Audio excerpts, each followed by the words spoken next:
if you are not willing to sort of become what you will consider a thug or a criminal, they will call you a cheese boy, a bad, and that is just literally gaslighting you.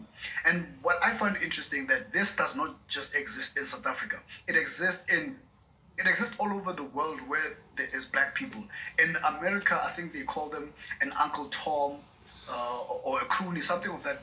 Is it a croonie? I forget what exactly they're called. But there are also terms that exist in America, for example, where black people see things in a different light and they're not ignorant to one line of thinking. They just don't follow what one movement or person tells them they should say or think.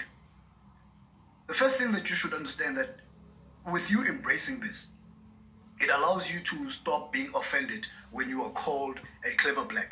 I remember the first time I saw somebody saying that I'm a clever black on one of my YouTube videos. Yes. And it sort of almost hit home, but I realized that how could they call me a clever black for talking about something that as a normal person I have observed and would assume that anyone that uses their brain has also seen the same things.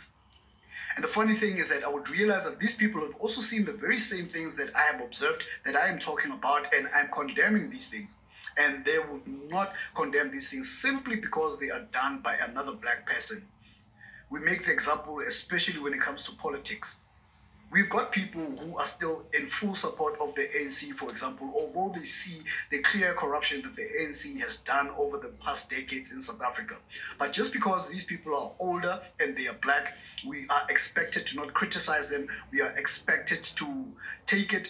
We are expected to give them our left cheek after they slapped our right.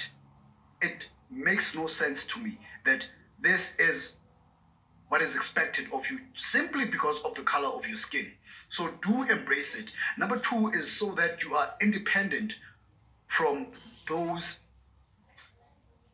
kinds of terms that are intended to shut you up. They're intended to silence you. Another term that you will hear is you being called a sellout. And the term sellout absolutely bears no meaning because you will hear it from almost anyone if you are talking about things against black people that are wrong. That are wrong, by the way. I have to emphasize that. If you say something against the EFF, they will call you a sellout. If you say something about MK Party, they will call you a sellout, whereas the EFF are admiring you and the ANC are admiring you. And then if you flip the coin, say something bad about the ANC, MK or EFF people will admire you. There's always going to be something. Damned if you do, damned if you don't. There's always going to be something that is said. Other things will say that. Yeah, guys,